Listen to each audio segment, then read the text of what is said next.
Too sweet! Hi, welcome to JD Sports. I'm Jared Hood. That's Dwight Garfield. You can find our Twitter at _JD Sports. And everything else is in the link below. Also on the YouTube page. A little different setup this week. Kind of adjustments going on. But the show will go on. We'll keep it moving. We still got a big fucking... It's a big week. It is. And it's needed for me personally because I get to watch my boy Cam Newton. And I'm the reason that things are a little different going on right now. So, but I need to watch my boy Cam Newton. And I'm hoping we'll get into it. Let's start off with, can we pay some respects before we get into the Super Bowl? Respects to the second receiver on the list of yards at the age of 30. Retiring as a Detroit Lion. Deja vu, huh? Yes and no. Yeah. How do you feel about it? Yeah, as far as deja vu. Yeah, do you think it's just like the Barry situation? I think the Barry situation was a little more impactful, but I think that this is still a big deal, obviously. But it's kind of ironic that it's happening to the same organization because once again they're in a situation where they got this great talent, but there's nothing around them. So at what point do you just say, "Fuck this, it's not worth it"? Barry played in 7 playoff games. He was in the playoffs 5 times. Now, granted, the first year they won 2 games, he played in 8 playoff games, and they made it 5 times. They made it from the wild card game to the NFC Championship. They lost in the NFC Championship. He never made it back there. He lost in the first round the other 4 times that he made the playoffs. He only played for 10 years. So the losing thing is a thing with him because you can only get to the playoffs and lose so much. He didn't have great games in those playoff games. The numbers aren't really that great for him. But Calvin Johnson, the other side, played for I think it's now 10 years if I'm not mistaken, or something like that. Yeah, he only made the playoffs twice in those, and both games he had one game he had a really big game. He was hurt in the Dallas game last year if I'm not mistaken. Yeah. And in the big game he had, it's most remembered by a catch or no catch against the Chicago Bears, which fair or unfair, that might be his whole career summed up, but he was so good. He was too good for the Detroit Lions that he couldn't even save them in playoff games. No, it's a situation where it's sad because he was completely loyal to the franchise, but he had nothing to work with. It was him his whole career. Is there something, and now the flip side of me would say Peyton in my argument with PEDs and if Peyton did take PEDs, if he didn't even though, the fact that he's still playing today is crazy. But my point is, the flip side of this is, do you think we're going to start seeing more players start retiring at a younger age? The money's higher, they know a little more about concussions, they know more about what it does to the body. Why would you put another 5, 10, 15 years when you're talking Peyton and Brady maybe, you know what I mean? Right. Compared to what he's doing, they could be talking, Brady could be up to 20 years at one point. Mm-hmm. Calvin Johnson, he came in the league well after him, and he's leaving before him. That's incredible. So, I don't think money is really going to play into it because the money's going to be there regardless. I think more point. So now, the awareness of the injury situation and the concussion situation, I think that's going to be a factor. Yeah. But I would say as well, and what I would say as well is that they're saying, and I didn't know this, but apparently Calvin Johnson has never really truly been into football. He apparently his first love was actually baseball. Oh wow. Yeah, I didn't know drafted. I know he was drafted. If I'm not he had to go play somewhere else. I guess he had to make a decision and he chose football, but he was never. I won't say it was like a Ricky Williams situation, but apparently his heart really was never truly in it. He just so happened to be great still, regardless of how much he cared. Yeah. So I think that was also a part of it. So that's not going to happen, obviously, often enough to, say that, people just don't care about football. They're not going to play. I think it's more so going to be just that awareness about the injuries and the concussions. Yeah. That's going to be a big factor moving forward.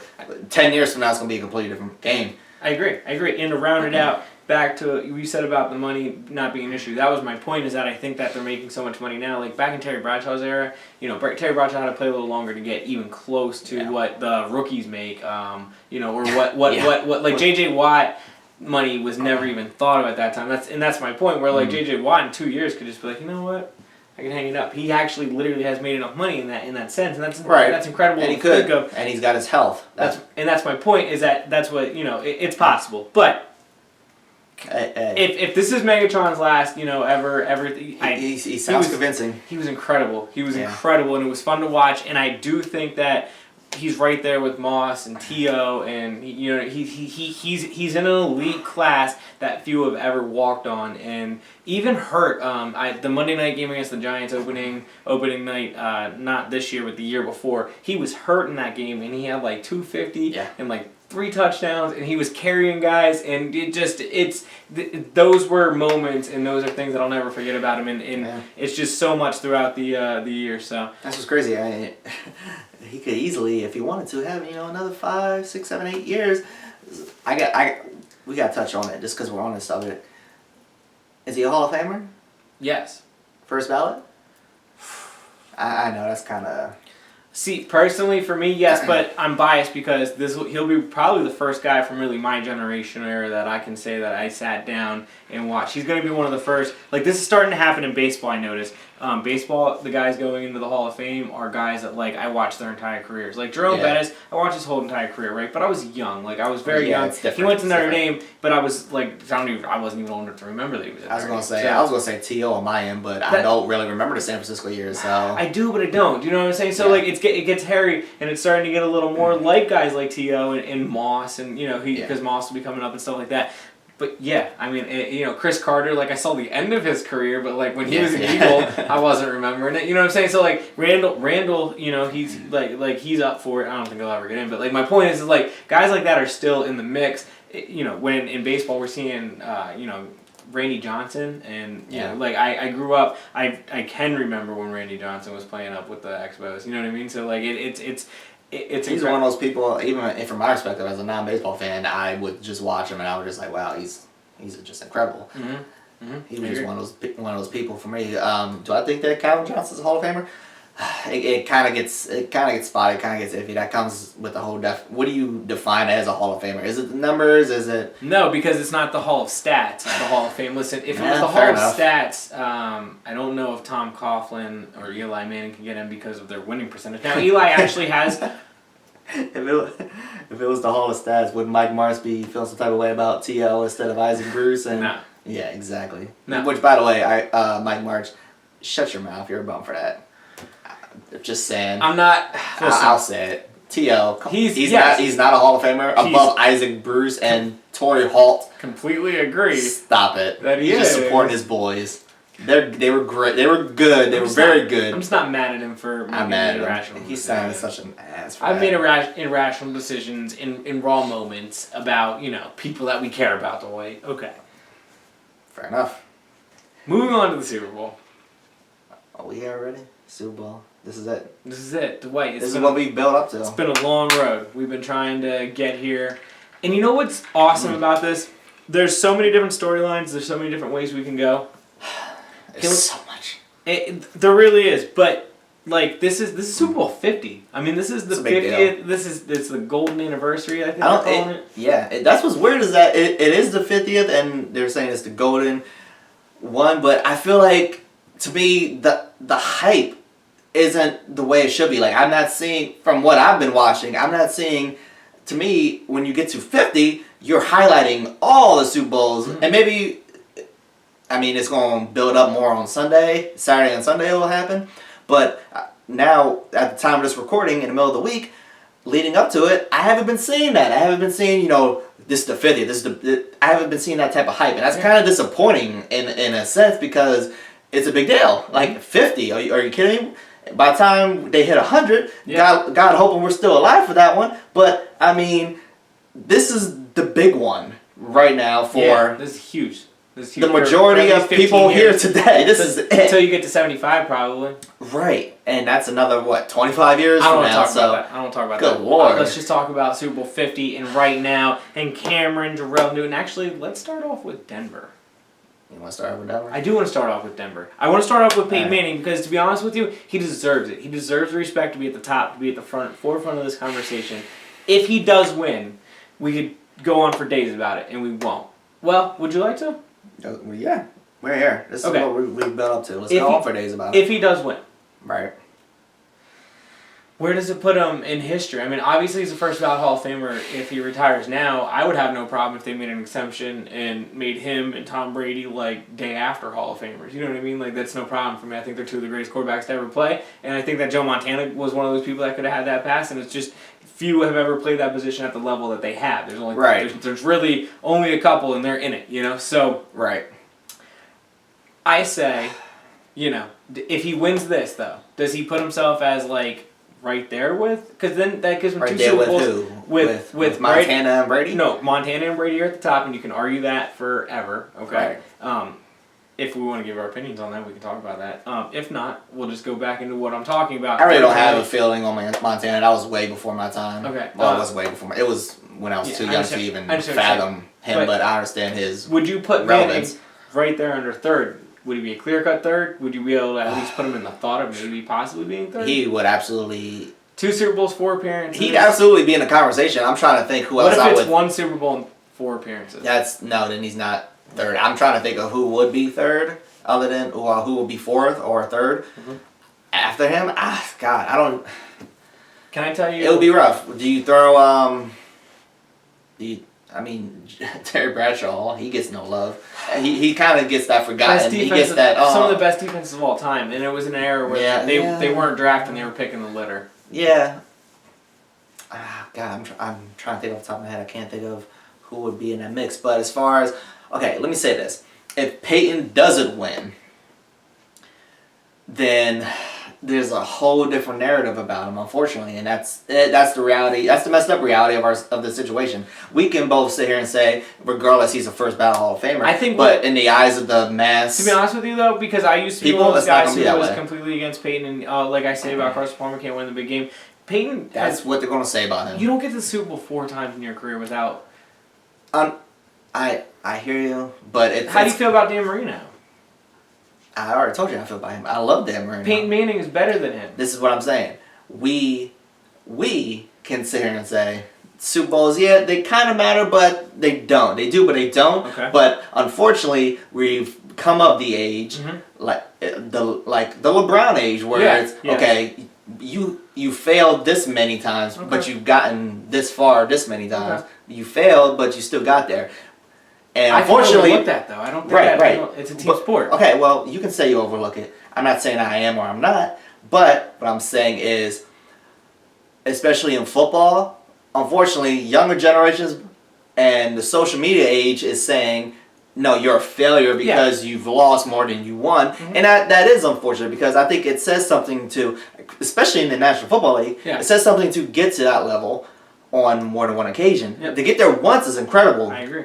To do it more than once is even more phenomenal. But unfortunately, I think it's a completely different narrative on Peyton Manning if he loses this game, especially in the manner that he did, 2 years ago was against Seattle. If it's even close to that type of a beatdown, he is going to be dogged.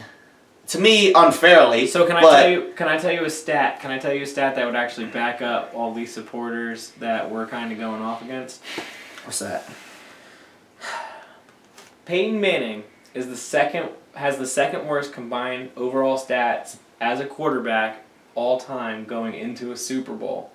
As a starting quarterback going into Super Bowl for a year, in an individual year. So this year he had the second, at all the quarterbacks in 50 years. This is the 50th Super Bowl, and out of all the quarterbacks that started, he is the second worst combined quarterback stats of all time. Do you want to guess who number 1 is? And this will also support the supporters. That's a little hint. I have no idea. Rex Grossman from the Chicago Bears, who was the starting quarterback that Peyton Manning played in a close game against the Colts. It's puzzling, right? That's weird. It's puzzling. Things align sometimes. When you don't expect it, things align sometimes. It's odd. It's odd. I'm with you. Here's the thing. You don't beat Bill Belichick and Tom Brady in the AFC Championship at the age, no matter how old they are, at the age he's at, without being a gamer. He can't even walk right now. He could have a broken hip, a broken leg. He could need PEDs, and he can't use them right now because everybody's talking about it. So he's probably getting tested every other day. You know what? And I'd rather watch him use it and let's let him have a last ride. Right, absolutely. And I'm a Cam Newton fan. Right. But that's the other side of the story that we haven't touched base on. We will. We have I'm more to talk about. I'm not even talking about right, and I'm getting at that. A lot more. Is the whole other aspect. If Peyton loses, then it becomes should have started Brock. Do you think he plays? Brock? At any point, like there's a not prop bet on if he plays or not. There's also a prop bet if you see either back. Okay, well, even if it's a situation where Peyton is embarrassing himself like he did 2 years ago, I think you just let him ride it out. I think you just. Do you let Peyton make the call? I don't think it's. Do you offer it to him? No, he makes the decision. If he says I'm done, take me out, then fine. But I think he has too much. He would have if it's an ass whooping like that, like it was against Seattle, and it's an embarrassment. He's just making himself look like an idiot. I think he has too much pride to take himself out. Yeah. And at that rate, as much as people would just belittle him, I think you would have to at least somewhat respect the fact that he's still out there, he's still trying. Yeah. But I'm sticking to the fact that I've been saying for weeks, and it's worked up until this point, stick to the experience. And the experience has gotten there along with the defense. Yeah. But I don't think Brock could have gotten him to that point. I mean, it's hypothetical, obviously, but...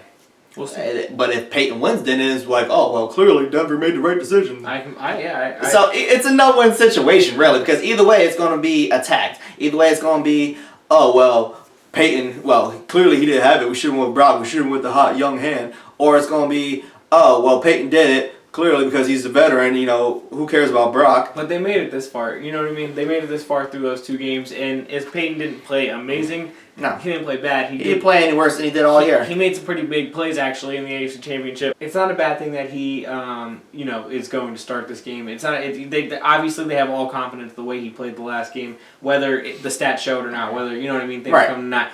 On film, it shows that he was out there trying to, push them forward, and I don't know if Brock would have been able to have that. He doesn't. He just doesn't have the mental capacity, and that's not saying he's dumb. No. It's saying he doesn't have that football knowledge. Peyton plays a chess match that is just unplayable. Right, and it all goes back to experience. On top of it, their defense. We talked about how they locked down the secondary. The secondary locked down the Patriots' weapons, and then their front came running straight down. That's all I saw. And were able to knock Brady to the ground. Okay. That's all I saw. 1, better offensive line in Carolina, and 2, Cam Newton moves. They are built to stop Tom Brady. They were built to stop Aaron Rodgers. They were built to stop Carson Palmer. They're not built for a quarterback to be able to look at them, look at the field, look at them, and decide if that hole is big enough for him to get 20 yards or 15 yards or for him to throw it in a bad window. And he does it really quick, obviously, over the last 10 or 12 games. We'll get into it. Okay, so the counter-argument would be, well, actually, I would say 2. 1, Brady's whole game plan has been hike, throw. Just instant, and he wasn't able to do that. No. So can Cam's offensive line, as good as it is Cam's offensive line prepared for Von Miller and DeMarcus Ware? Because that is all I saw in Brady's face the week prior. Yeah. Are they prepared for that? Can they handle that? I understand that Cam can run and get away, but I also understand that rush is going to get to him.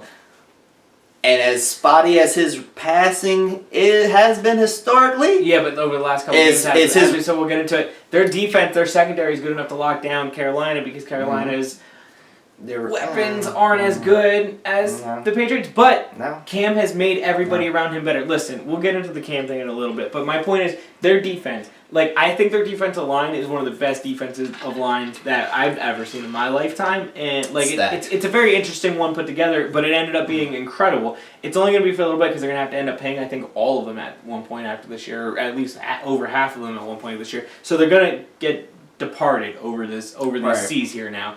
And, this is going to be it. This is going to be their last game. They weren't necessarily built for this, but they are good enough, I think, and they are all talented enough, and Von Miller is athletic enough, and DeMarcus Ware is athletic enough, and the interior, all of them, the rotating interior line, all 4 of those guys, they are all, I think, at some way, shape, or form, some are a little slower, but I think either athletic or they're going to be contained. Power. You just need to be in I think they're going to be coached up well, obviously, and they do what they've had to do to this point. They've been incredible. People were saying they were winning games despite how bad Peyton was playing for a long time. And Peyton gets hurt, and they got bailed out, basically. So here we are now, back to this, where they're going to have to this is defense.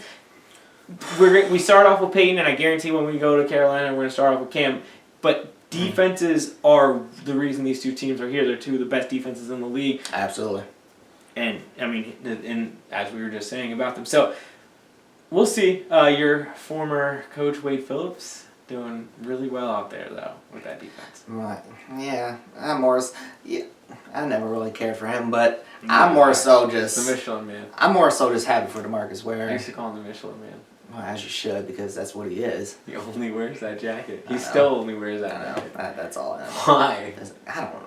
Because he's fat. No, but why do you keep wearing the same jacket, like, dude? Bro, you didn't get raised when you went to Denver? Like, that's all That's they not even him affording it. It's the team saying wear this. All they literally did was spray paint the Denver logo over the star, and then the it was like, the colors. The blue is kind of similar, so we don't even gotta do it. Yeah, throw it in the wash a little bit. Put a little orange stripe on it. Yeah, we good. No, but see, I'm happy, and that's what.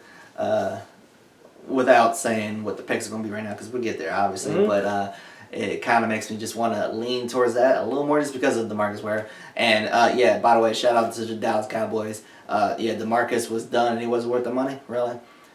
Last week, the last game alone that he played against New England, he wasn't worth the money? Really? I'm not disagreeing. I was so happy when he made that decision. I bet you were, because he was just, he... Yep. Yes, sir. I can like DeMarcus Ware. He still got a good... I'm allowed to like DeMarcus Ware now. You are now. I like it. I love him, and he's got a good 3... I'd say he's got a good 3 years in him, at least. Yeah. We were just talking about, their coaching staff and how odd of a season they had. How about... This is, Kubiak, right? This is his first... head coaching job since the Texans, and he's now in the Super Bowl. He almost took the Texans to the Super Bowl. Yeah, do you remember that? Yeah, I do. How does Houston feel right now? Oh, pretty solid. Well, Bill O'Brien's pretty good though. Yeah, but you need to get a quarterback, and that's the biggest thing. We'll see moving forward. We'll talk about that on the offseason. We have a whole offseason to talk about, and that's a good conversation to have. But back to them, I think it's very interesting, and he was a big part of the Ravens over the last couple of years. They were really, really close last year to beating New England. Do you remember that in New England in the divisional round? Like he was calling the plays for them. So it's very, it's very interesting because I thought he was kind of a fake good coach because I thought they were a good team.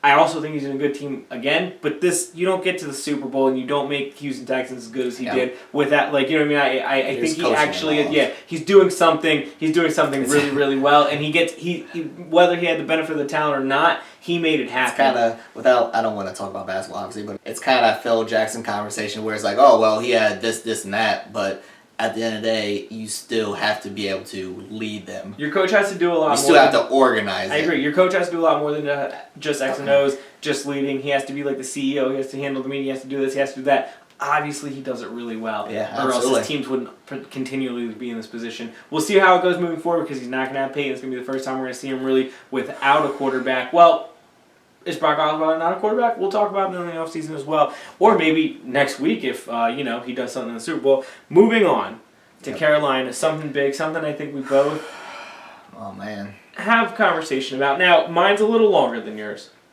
That's okay. Go ahead. I've been following Cam Newton. Okay, people always like is this like an impromptu? I'm just saying. Kind of, yeah. Kind of. Okay. Small.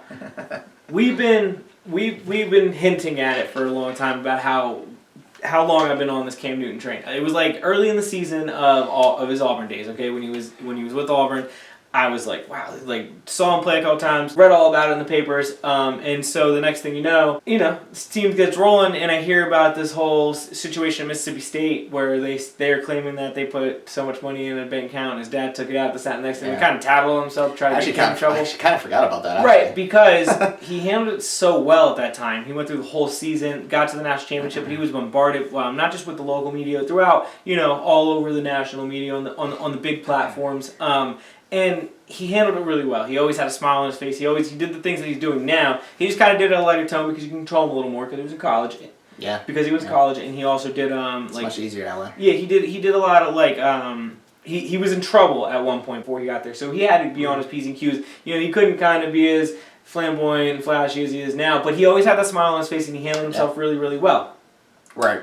Next thing. And to people, that came off fake. Now, the one thing I will say, for a little bit I thought the Tebow thing came off fake, but then I really actually, after a long time, I bought into it, and I don't think it's fake at all. But as far as what? As far as how he was? Just, how he was. Not the Christian thing, because you believe in your faith, and that's your right as a human being, and he wanted to profess the way he did, that's his own choice. But my point is more of a, like, everyone, like, the leader, he wasn't, like, his stats weren't there, but he was doing it, right? And, like, when Cam was coming out of college, people were saying, well, the one guy said he was a fake leader, right, but, like... It's a little excessive.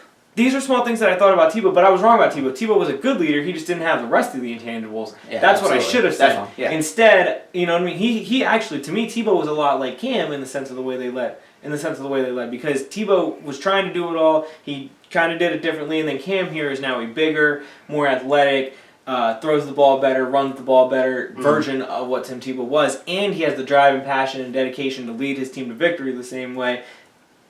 Two different routes, but same ending point and very similar paths. Do you know what I'm saying? So to my point is, like, going through all that and how well he handled it, for people to say he was a fake leader and all that and stuff in college, and then you got guys like Mel Kiper, of ESPN. Oh, man. No. And I'm going to call him out because it's just, I'm just saying. And I don't like to do this because these guys are experts. Only God's an expert. Charles Barkley? Only God's an expert. Right. No, he's not an expert. He's a dude. Hold on. But those guys are usually pretty good, right? And actually, like, I think the draft guys get I respect his work, but sometimes you just make statements and you make yourself look like an ass. When Cam Newton was getting drafted, there was the Sports Illustrated cover that was him, Blaine Gabbert, and another quarterback, and everyone was talking about it. And Mel Kiper said he believes that Cam Newton would be he will be a 1 year wonder, or he was a 1 year wonder in college. I forget what he was trying to mean when he said a 1 year wonder. But and then he said, fair enough, hindsight, things happen. He also doesn't. It's just a prediction. He also didn't think that Cam Newton would be able to be successful in the NFL because he didn't know if he couldn't. He was more set for the NBA. Is basically what he was trying to say. He brought up the NBA and kind of stuff like that. I don't know what he was meaning by it. I'm not really sure what the end I know and what that push was. But my point is, so he's play basketball. Hold on. Is this something new to me? So he doubted Cam, right? And this guy is an expert, and he really didn't give any football reasons to me why he doubted Cam, and I couldn't really understand it because I'm over here saying the exact opposite. I was saying before that I was like, honestly, Cam could be a different species, a different specimen, something we've never seen before. I thought he was more like a LeBron James, where it was like, wow, like he has the physical size and attributes that nobody ever has before, and he's going to be able to dominate a game unlike any other one particular person has. I thought he had the ability to. I didn't know if he was ever going to be able to, and I thought that he was mature enough, but I also did see what everyone was saying because he didn't have to prove me wrong. He has some issues, but no, you gotta but that's not things that you don't work out in maturity and with men in the locker room. It's a lot different. He was young. What do you want? He's a college kid. And I was young at that moment, so I understood that. And from that time that I was saying those things about Cam Newton to this time, I'm a much more mature man, and Cam Newton is a much more mature man. That's just what happens over time. And so sometimes it doesn't work out the right way because then you look at Johnny Manziel, but sometimes it works out the right way, and you got Cam Newton.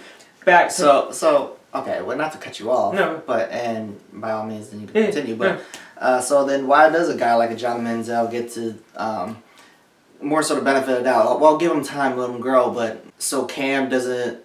He shouldn't be afforded the opportunity to say, you know what? No, he's young. He's a kid. He's in college. Whatever. He'll come. Give him some time. See what happens. And if for 4 years from now and he's still the same, then he's a fuck like Johnny Manziel. No, but I think I think Johnny Manziel got scrutinized really, really bad. I think now he's also a fuck. Yeah, but he wasn't the number one. He also wasn't rated the number one player overall by many people. And then you got Mel Kiper, guys who are the top of the top, the guys who are the cream of the crop, the guys who you were supposed to trust when they put out their big boards. And he's sitting here saying, I don't know if Cam Newton should be picked number one.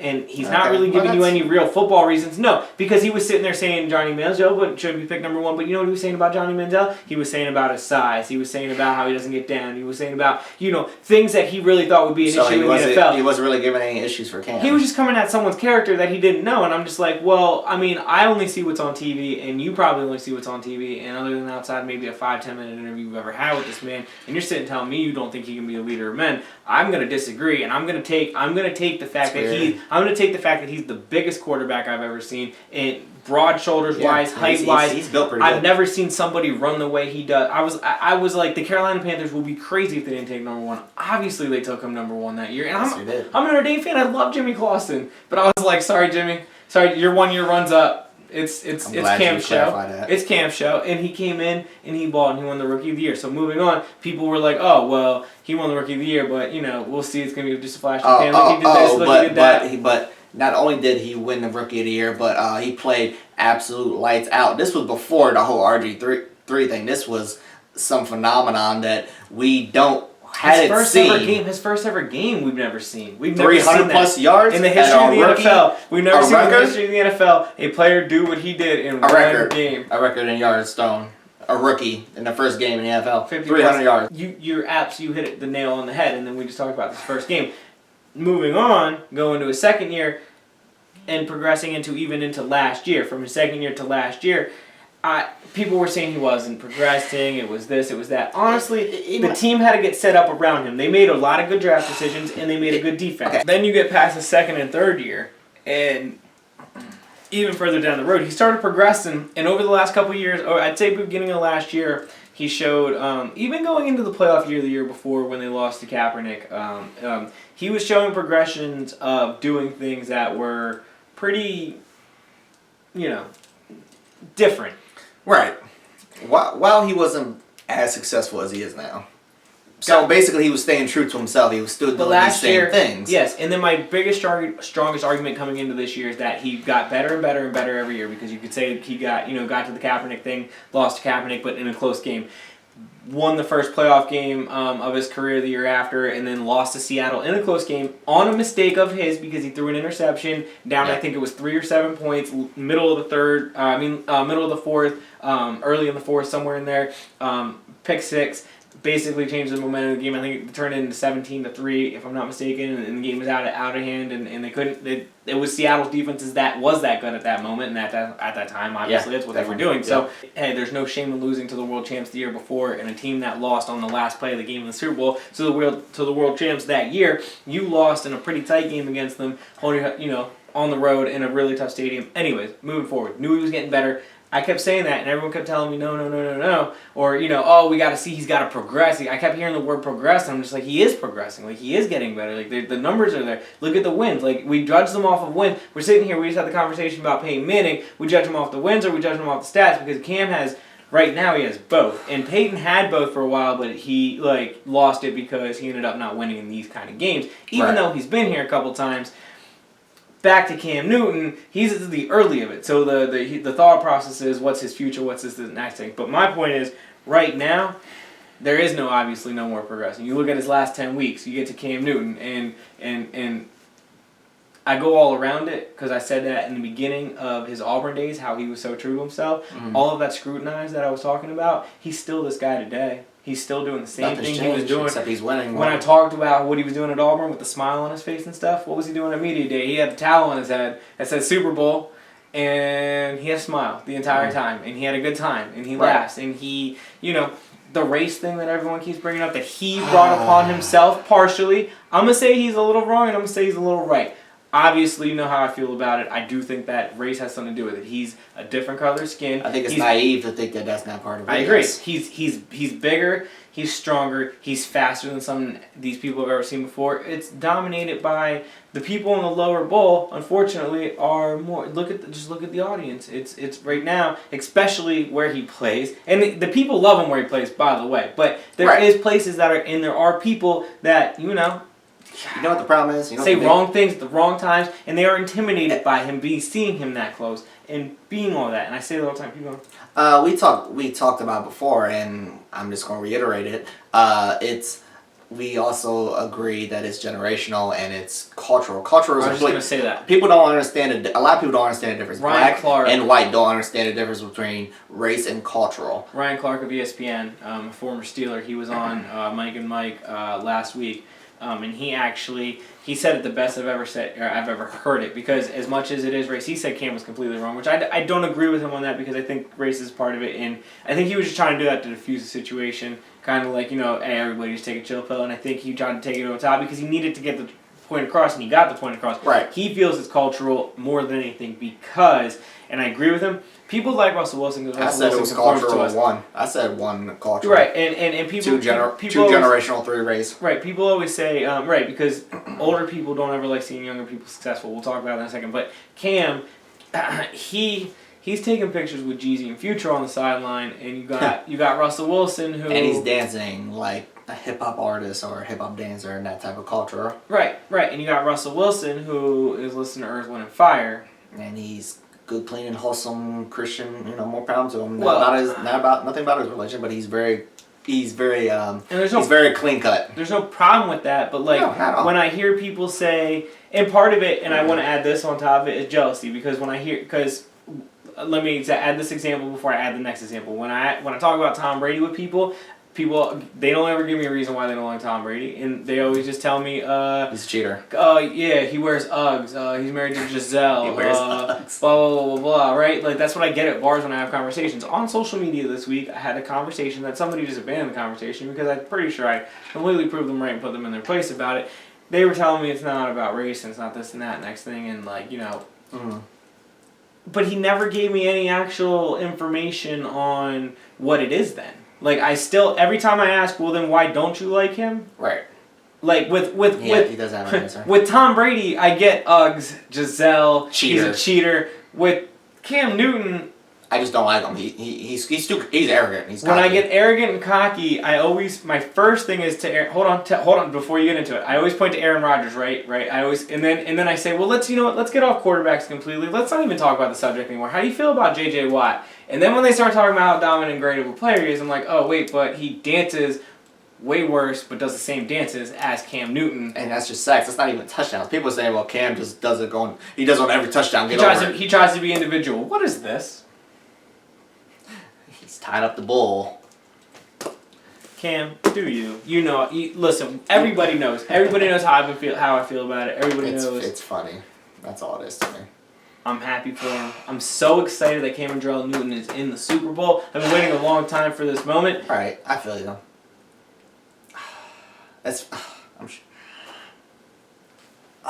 Man. It's my I need to just get my perspective on that out there. And it's difficult because and you and I have had this conversation. Unfortunately, black or white or whatever, people in general are afraid of the conversation of race. And like I said, they don't know how to differentiate between cultural situations and racial situations. Mm-hmm. They're two different things. What if it was, let's say if Johnny Manziel was in Cam Newton's shoes right now, I think people would celebrate him. Yes, but at the same time, he's also very, I won't say he's hip-hop, but he kind of has that background. He doesn't show it as much as a Cam Newton. But he does have that side of him, that cultural background. He does have it. He just doesn't show it as much. You know who a perfect example of this is? While we're calling people out? Brian Billick of the NFL Network, the old Ravens head coach, he was all in on Cam Newton being absolutely nothing and a bad quarterback and this, that, and the next thing. Mm. And he was dead wrong about that. But he was all in also on Johnny Manziel being a bad quarterback. Like, who are you to say who belongs to the league or not? Whether or not he's right, my point is like, he's a perfect thing for what you're saying with generational and not understanding. You know what else is fucked up? And I'm going to say it because now I'm on that edge. There's nothing that scares America more than a successful, talented black male that doesn't hide from the fact that he's a successful, talented black male that embraces his cultural. And unfortunately, they haven't seen anything like this. Right. He wasn't absolutely wrong. And this is where the generational thing comes in because this is where people don't understand. And hear me out before you say anything. Number one, people don't understand that it's so easy for you and I or other people to say it's not about race, it's not about that. But we're of the generation that isn't on a racial level or indifferent level about a cultural. Mm-hmm. We're not on that level because we grew up mixed. Right. All of us have. The problem is, and what people don't understand, and what people of our generation and below don't understand, is that the people that are still in charge of the NFL, of these teams, of the media, they don't think like us. They are still that older mindset. And that is the big difference. This is not okay. It's not going to change until we take that as a generation, take those positions in the media, in the NFL, as owners, as everything in general, and own everything. It's not going to change, and that's what's messed up, is that people don't understand that. We can sit here and say back and forth, well, it's not about race. Why you always got to talk about this? Why you always got to talk about culture? Why you got to talk about hip hop? It's not about anything. It's just that he's arrogant. It's so easy for us to say, but what we don't understand and what we don't accept is that there's still so many that are left of the older mindset that none of that's acceptable. And for some reason we can't accept that from our generation and below. It doesn't make any sense to me, but it's because I understand it. Right. It's crazy. People aren't open-minded and don't understand that reality. They think that Donald Sterling is an individual. They look at him as a one-time deal. No, that's not realistic. One. Two, it's also not realistic to say that they're all like a Donald Sterling. No. I think Mark Cuban is nothing like Donald Sterling. No, he's more so like us. Right. I think he's closer to you and I. He's more of that next generation type of an owner, but unfortunately, in my opinion, green means more than the color of our skin, and that's how he looks at it. Unfortunately, from my perspective, there's not more owners like a Mark Cuban, because I feel like he'd be good for all sports. Yeah. Period. I wish he was the owner of everything that I love. I'd like to see him. I didn't want to see him take it over in Pittsburgh, but I'd like to see him take a baseball team over. Why not? Because I'm saying no. I love a Phillies fan. Well, but I want to see him in baseball. I want to see him just take over. I'd love to see him in football, but he said he would never do that. And I'm not saying that the next generation of owners is going to be like him, but as far as like being extreme and being so social and stuff, but as far as like just not caring about the norm, I think that our generation is going to be that push that makes it for the next generations, our future children are going to be able to say, you know what, no, this isn't an issue. But unfortunately today, and if you can't accept that reality, then you're just naive to everything, frankly. Because the reality is just what I said, is that the old mindsets are still alive and well. Well, I've had a weird life check over the last week, and maybe that's just kind of how it works. Maybe when we're older, and hopefully not, but maybe when we're older, we're not going to understand what the younger kids are doing, and we're not. Listen, I already don't like, I'm a hip-hop fan. I don't like most of the new age hip-hop. I'm more of a 90s, dude, all that kind of stuff. Right. That's all I listen to. That's what I'm saying. Like, maybe, like, but I feel like that might that may be me disconnecting from now, and maybe that's all that happened with them. I hope not. I hope that I can keep an open mind and I'm not acting like this when things are happening, and hopefully Super Bowl 100. But at the same time, I don't know. We'll see. Moving on to their defense. Thomas Davis is going to play. Luke Kuechly obviously is completely healthy. Josh Norman. He's back. Somehow Kirk Coleman is playing well. It's kind of weird. But it's the Super Bowl, so big game. Time for him to get burned.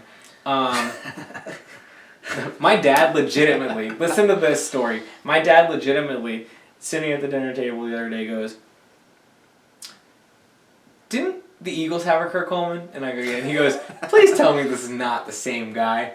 And I was like, well, technically, I guess by like birth, height, weight, that kind of stuff, yeah, but no, it's not the same guy that played in Philadelphia, I'll tell you that. Like, this guy, two opposite football players, not that far removed apart, not really sure. You know why? Because he's a lot of talent around him, and he might not be that bad of a player. No. It just might have been bad players around him, and he couldn't handle it. Bad, My hate on Kirk Coleman will probably go away if they win a Super Bowl, because that's not fair to him. Anyways, moving on. It doesn't count as the Eagles win a Super Bowl. No, I agree. The rest of their defense is really good. There's a lot of Eagles influence on their coaching staff and throughout their roster, which that's because they were all, the coaching staff was all involved in Philly for a long time, so it makes sense that there's a lot of Philly stuff involved. And I like Cam Newton, so it all kind of comes together for me. But back to their defense. Give up a lot of late game touchdowns, a lot of late game points. We talked about it before. It's usually because they're up so much that the yards are just rolling in against them. You don't really care when you're up 35 sometimes. Sometimes it came to bite them and they almost lost. Most of the time it didn't, obviously. They only have one all year, so really, did it ever? Hey, I mean, even if they start off early against Denver, against the way Peyton has played this year as a whole, and as the receivers have played this year as a whole, then I'd say that Carolina's defense is in good shape because, like you said, they start off hot and strong, and it's a whole different other argument of can Peyton have the type of game to bounce back if they get in a hole. Yeah. Oh man, that's a difficult conversation. I don't know if he can do it. Well, that's going to be on Cam and the supporting cast, which might not be that great on offense outside of, they have a good offensive line. Running back, obviously they're getting yards, but that's productive with the offensive line. Usually that's indicated because of that. Greg Olsen has played well. And yes, Philly Brown or Corey Brown now. And who else? Who was Ted Ginn Jr. They stepped up. And I agree with that because Cam Newton is making all this happen on top of a good run game and good play call and good scheme, all that. But he makes that motor drive. Quickly, one thing about their defense. Do you think Josh Norman is going to be locked down on one guy? You think he's going to be running around throughout the secondary? I think he'll be locked down on Thomas. Yeah. Absolutely. It'll be interesting. Yeah, I don't think he has to. I don't think they have to worry to really lock down on anybody else. Honestly, you're not gonna lock down on. Who you gonna lock down on next? Vernon Davis. Yeah. I mean, no, stop. I mean, and just not to keep going back to Peyton, but the way that he has been playing, you take away his best weapon. Mm-hmm. If you're Carolina, you put your best corner on arguably Denver's best offensive weapon in Julius Thomas. Make you beat them in other ways. Right. Make Peyton play find Kirk Coleman, find his weaknesses if he is the weakest guy on the field. That's what I'm trying to say. I understand where you're going. If I'm Carolina, I absolutely take the risk and just put him on one receiver the whole game. And if things get a little tricky, then you switch it up a little bit. Yeah, you got to have a second kind of game plan. But Peyton, obviously, he's a big factor. He's going to make it interesting for them. Now, he's going to dictate the way the Carolina's defense is playing. Before we get into predictions, one last thing about Carolina, because we said about it's something we could talk about for days, and we're not going to get into it. What do you think about them possibly being, if they win the Super Bowl, in the conversation being one of the best ever? I wouldn't say they're the best ever, obviously, but one of those elite classes. They would have one loss. They would be 18-1. That'd be better than what the Patriots did. Are we really having that conversation? I mean, I would say their defense would be I think that their defense historically would go down better than that New England defense. Yes, I agree. But their offense goes down way worse than that New England offense, and Cam Newton one goes of the down. best teams ever. You know what's funny about that is that would they be up there with those 85 Bears? Oh God, here we go. That's what's funny is that when we talk about the greatest NFL teams, there's always like 3 or 4 teams, and then anything else is just there's no conversation.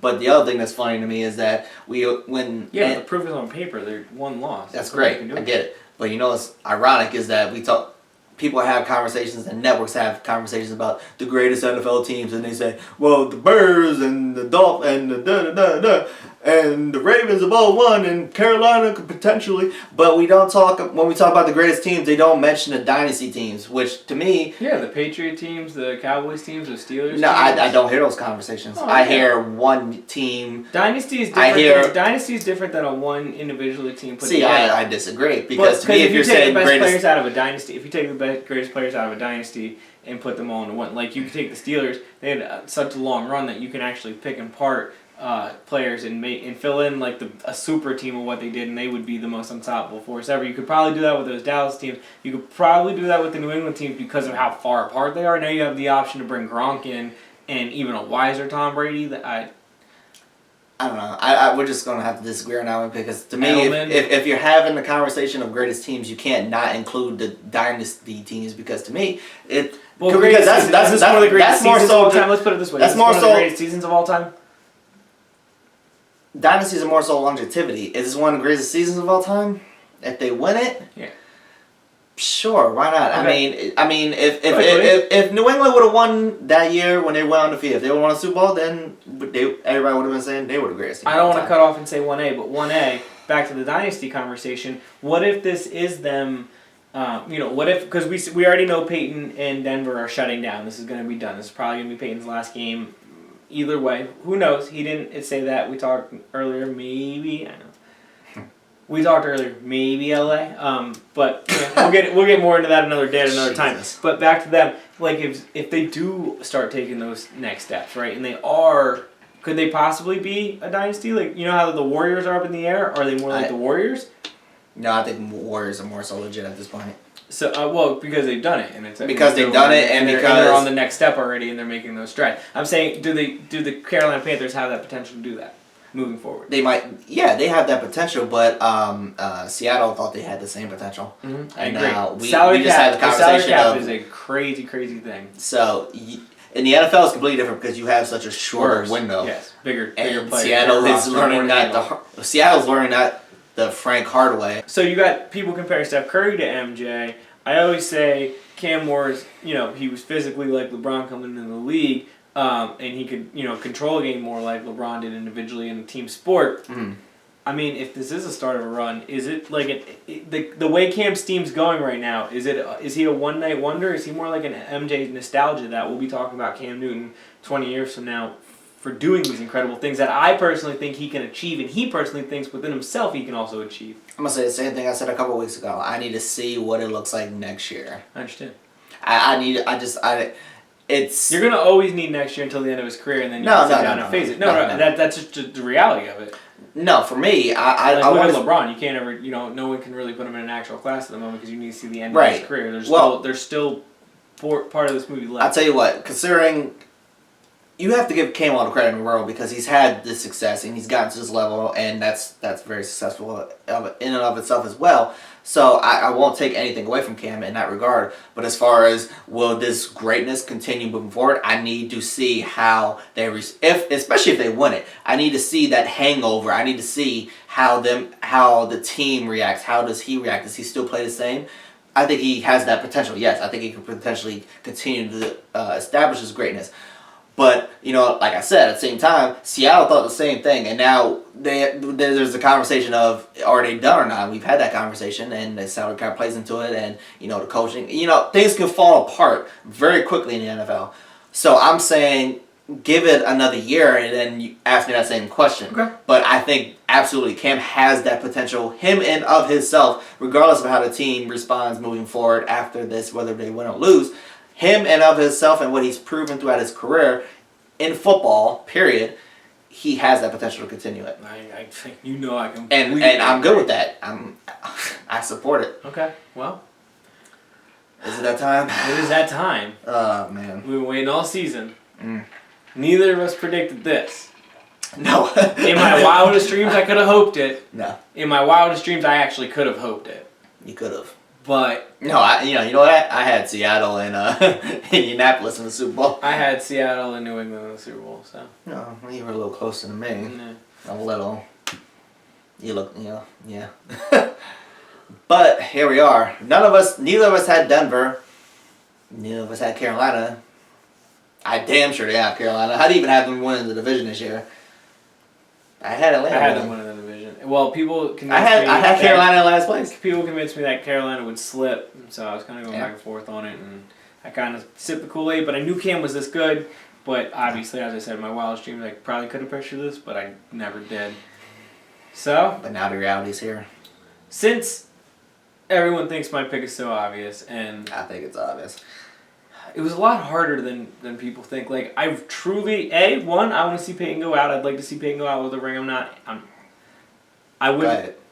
He is deserve it, and if he earns it, obviously you cannot be mad at the sheriff for doing it because he is a legend. He's a Hall of Famer. Listen, I'm not gonna knock it. Obviously, my heart is in it with Cam, but I understand how good this defense is in Denver, and that was actually part of the reason that it made it really hard for me to pick them because. Yes, the talent isn't always there on the offensive side of the ball for Carolina, but the reason I'm going with Carolina is because of all those things that I believe in Cam Newton. As I said before, and he's been doing it all season. The reason they only have one loss is because he carried them the entire way. He's had that look in his eye the entire way. So they are now here. I think that's what they have to rely on, their defense and Cam Newton on the offense, controlling the entire offense and the situation and handling the defense the right way. I'm picking Carolina for all those reasons. As I said before, Peyton Manning completely deserves it. I like Kubiak. That defense is incredible. So no knock against the Broncos at all. They're an incredible team. I hope it's a really good game. I think it's going to be a good game. A lot of people keep saying Carolina in a blowout. I really don't see that. That's what the numbers say. Vegas is going Carolina convincingly. I don't, as you know, I don't look at Vegas numbers, but man, the amount of disrespect Denver's getting. And the money's going in on Carolina as well. Heavy. It's unbelievable. This is how it sets up, though. If Vegas runs it, if Vegas really runs the show, all the money's going to be one way and it's going to swing. Yeah, definitely. We'll see. So, back to predictions. Obviously, I'm taking Carolina. I think they're a really good run team. And this is just, there was something about it when Ray Lewis was retiring. It was the Ravens' year. I just had, you know what I mean? There is something with the way, could be Peyton Manning's year. It's ironic. It could be. It's a hell of a story. But it's fitting. There's a very, very, very strong team, and sometimes you just run into that brick wall. Yeah, and nobody really predicted that they were going to run into that brick wall against Seattle a couple years ago, and that's exactly what happened. Right. A lot of people thought Seattle was going to win, but not like that. No. And I don't see it going down that route either. I don't. No, I think the Broncos. I think it's going to be more. There's enough players on that team that they want to go out there and be a little more. Definitely. Put some more effort into it. Not effort, but show and pride. Yeah, and I think and Peyton has as well, and we haven't touched base on it, but last week we did, but there was the audio clip of him talking to Belichick saying that this is probably going to be his last hurrah. So and it's been an honor bill and all that stuff. So chances are this is going to be it, and I think. Because he knows that this is probably going to be it, I think he wants to make a statement. I don't think he's going to play lights out, especially against that Carolina defense. But I think he's going to make a better statement and a bigger push towards victory than he did 2 years ago. So, who am I picking? This is crazy. It's like you said, it's such a difficult pick. And it is. Two really good teams. It truly is. Absolutely. It's kind of a toss-up. But this is what I'm going with. And what's funny about my pick is that I could go with either smart money, which would be Carolina, or I can go with destiny and meant to be with Peyton Manning in Denver. Yeah. And what I'm going with is I'm going Denver and Peyton Manning. Well, we will see. This isn't okay. So let me explain. This isn't a confident pick on my part, and if Carolina wins, I will be 1,000% okay with it. You've been against them all year, but you're not against them in a bad way because you've said it every time that you've gone against them that you understand the nostalgia and how good they are. Right, absolutely. And I love Cam Newton. I've grown to respect and appreciate it compared to how I've been acting all year. Fair enough. Get at me, Carolina fans. I know you love me. But I will not be disappointed if Carolina wins. And I won't be surprised if Carolina wins. Kind of how I feel about Denver. But as you said, there's something about the whole last ride. This is it. This is. I understand. And I think that the team, I saw it with Ray Lewis, especially the defense. I think they are showing that they are behind that. I need to see the receivers play better. I need to see them get some catches. It's not all Peyton's fault, like we said before. It's not all him overthrowing, overshooting. It's a really big game. There's been so many drops. It doesn't make any sense whatsoever. So if you're asking me, my heart of hearts, if I would go with Carolina, and if I had put money on it, I'm not a gambling man. But if I was, I would probably say Carolina. Yeah. But there's just something in my mind that can't get over the fact that I feel like this is Denver, meant to be. It has to happen for Denver. Is it the Elway exit? We'll see. Is it the Ray Lewis exit? It's almost fitting. It's completely fitting. I say it at the end of the show every week. Carolina's young; they can come back. Yeah, I say it every time at the end of the show every week. I'm really, really excited for what's coming up here with this. Obviously, I'm really, really excited. I'm a little nervous because my boy Cam. I'm a little nervous because I want to. Can they both win? I don't want to see Peyton go out on a loss. I don't want to see Cam because what if he doesn't get back in the situation? JD Sports will be watching the game together. Yeah, absolutely. That's pretty exciting. This is fantastic. We've only done it a couple times this year, and this is the biggest one. So, a couple brews, sitting at a bar, yeah, definitely. A couple TVs.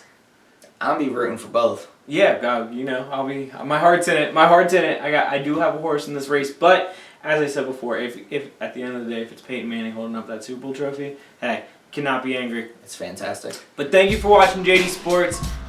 It's been a long night. It's been a long week. So sorry, It's been a you long know, year. this wasn't as quality as usually is. I feel like this was a really good show. Absolutely. I appreciate it's been a fun year so far when it Fun came year. to JD Sports and It's our first year. yeah. We were just number one. Yeah, the changes coming up, obviously, for a lot of things going on, but especially with JD Sports and the process. Absolutely. But changes we're gonna have with JD Sports either way. So Communication will be sent out. Yep. Eventually we'll get there, but Yep. there will be some changes coming, big changes, as we keep saying. The best is yet to come. we'll be back next week though to talk about this game. So Absolutely. stay tuned. Thank you for watching. This was JD Sports. I'm Jared Hood. I'm Dwight Garfield.